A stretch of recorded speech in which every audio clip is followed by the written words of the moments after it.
নমস্কার, আমি প্রীতি আবার চলে আসলাম নতুন একটা ভিডিও নিয়ে। তো চলুন আজকের ভিডিওটা শুরু করা যাক। বর্তমানে কৃষক বন্ধু প্রকল্পের ভেরিফিকেশন হচ্ছে। অর্থাৎ এতদিন যারা কৃষক বন্ধু প্রকল্পের সুবিধা পাচ্ছিলেন তাদের যাচাই করা হচ্ছে তারা সেই প্রকল্প পাওয়ার যোগ্য কিনা।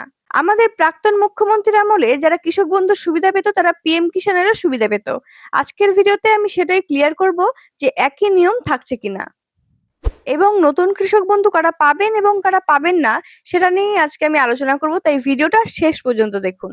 প্রথমেই বলে রাখি, যারা এতদিন পিএম কিষানের সুবিধা পাচ্ছিলেন তারা পিএম কিষানের সুবিধা পাবেন যদি কাগজপত্রে কোনো ভুল না থাকে।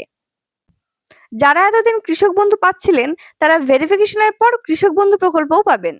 তবে এতদিন যারা কৃষক বন্ধুর পাশাপাশি পিএম কিষানেরও সুবিধা পাচ্ছিলেন তারা দুটা প্রকল্পের সুবিধা একসাথে আর পাবেন না, তারা শুধুমাত্র পিএম কিষানের সুবিধা পাবেন।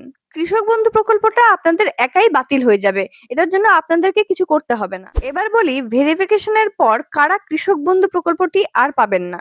যারা ইনকাম ট্যাক্স দেয় তারা এই প্রকল্পের সুবিধা পাবে না, এবং আপনি যদি কোনো সরকারি প্রতিষ্ঠানের সাথে যুক্ত থাকেন তবেও এই সুবিধা পাবেন না।